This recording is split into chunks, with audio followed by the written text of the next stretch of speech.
And my career has had two focal points. One has been on healthcare and understanding at a global level how we can, what I call, adjust the three critical pillars in healthcare.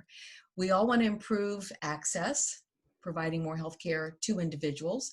We all want to improve quality, so we have better outcomes from healthcare. And we all want to do it at a very, very low cost. So that triple aim is something that's very interesting to investigate in different countries, to take a look at how they are pushing those three pillars forward and accomplishing that. And the second pillar of my expertise is in the biopharma and the medical technology development to commercialization continuum. And when I was 12, three things happened to me that secured my interest in healthcare. The first one, I was very fortunate that my dad was a serial inventor, and he would always involve me in his inventions. And one summer, he took my brother and myself to a diner, and we had to sit in the big red vinyl booths, and I had my journal with me. And the question that he posed to us 3 mornings in a row was to figure out what was slowing down the turnover of tables, the customers leaving the tables and allowing other customers to be seated. And so we took notes and we observed. And at the end of that exercise, we determined that the culprit were empty sugar packets. So when people would open the sugar packet and put it in their tea or coffee, they would crumple it up and the sugar would spew on the table and under the floor. And it took a while for the waitresses to clean up that mess. So we came up with a few different solutions, and ultimately landed on something that we called the sugar cube. And it was a container that held the empty packets. But it didn't stop there, because my dad insisted that we draw out the blueprint and a little bit of a plan. And we actually went to the restaurant owner, and they decided that they wanted to buy the sugar cube. So we went into production and we sold the sugar cube to that restaurant and many others. So at the age of 12, I had developed a product and had taken it to market. And that was a fabulous experience. The other thing that happened when I was 12 is that my grandmother came to live with us because she was newly diagnosed with type 2 diabetes. And I was responsible after school for helping to inject her insulin and measure her meals. And I was really frustrated that my grandmother had lost some of her independence because of this disease. And I decided then that I wanted to dedicate some of my career to understanding more about diabetes and other diseases. And I wanted to do what I could to improve people's health and well-being. And then the third thing that happened was I always loved writing and communicating. And when I was 12, I won some writing awards, and teachers told me that I was good at writing. And I decided that I wanted to dedicate myself to translating problems into solutions, and then being able to communicate the benefits to patients and others. So those three stories, when you tie them together, are what has led me on a path of healthcare, solving problems for patients, and then really importantly, wanting to communicate the value and the benefit of healthcare to people more broadly. That is a great question, and a favorite topic that I have. And the answer is that from country to country, people are mostly suffering from the same types of problems: blindness, cardiac disease, diabetes.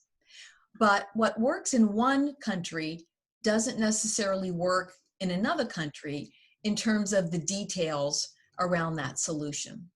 And what I mean by that is, if we take a country, for example, China, which has a very large population and many people are living in rural areas, it wouldn't be practical to bring certain types of products to market in that country, certain types of devices, maybe it's cardiac pacemakers or other types of products, because we wouldn't be able to distribute those pacemakers into the rural village areas.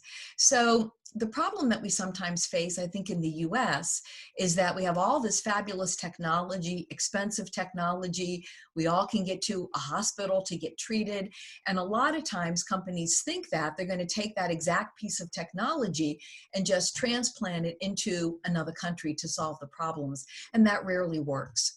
So the key to innovating is to really observe that problem, that medical situation in that particular country, so that you understand, how does the patient present with symptoms? How far do they live from a clinic?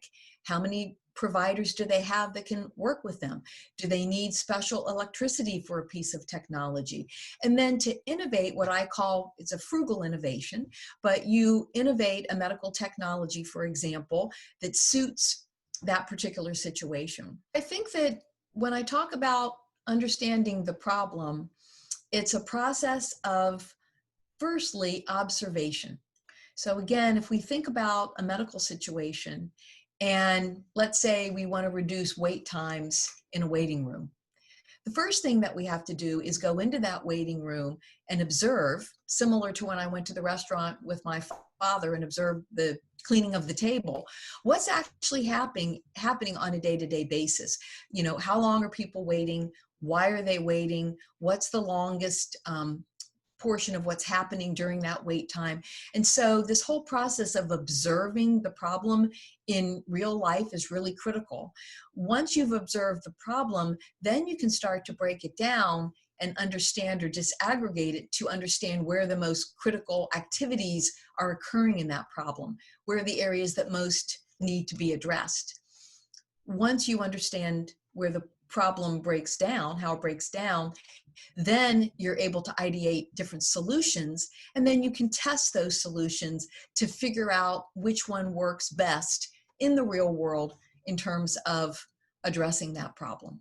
The pharma development process has several stage gates, and each of these stage gates need to be achieved from a regulatory perspective. So the agencies in China or the US that approve drugs have different stage gates that they require pharmaceuticals pass through before a drug can be approved.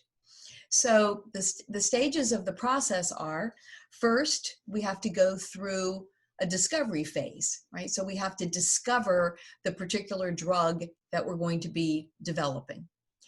After we discover it, then we have to start in some in vitro testing in the lab, and then we have to do some testing in animals. And even in the case of COVID and some of the different therapies that we're looking at, we have to look at certain types of lab testing. We have to look at certain types of animal testing. Once that has been cleared and approved, that it's been safe in an animal, then we move into human testing.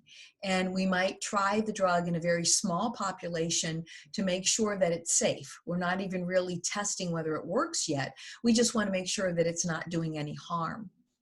After we do our first in human testing and we get approval from the regulatory bodies, then we move on to phase 2.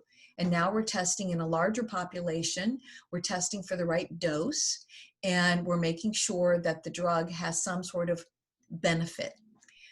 Then we move into phase 3, and in phase 3, these are very large studies. So we have really increased the number of patients that we're testing in, by triple fold. So for example, we might be testing a drug in 5,000 patients around the globe for a cardiovascular disease.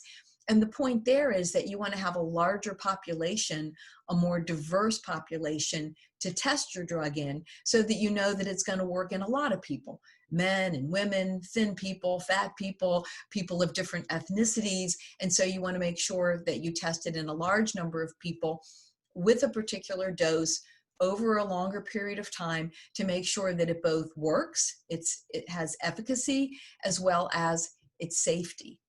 And it's not until you've gone through all these stage gates and collected all of your data that you can then go to the regulatory body and request approval for your drug. So this process can take up to 10 years.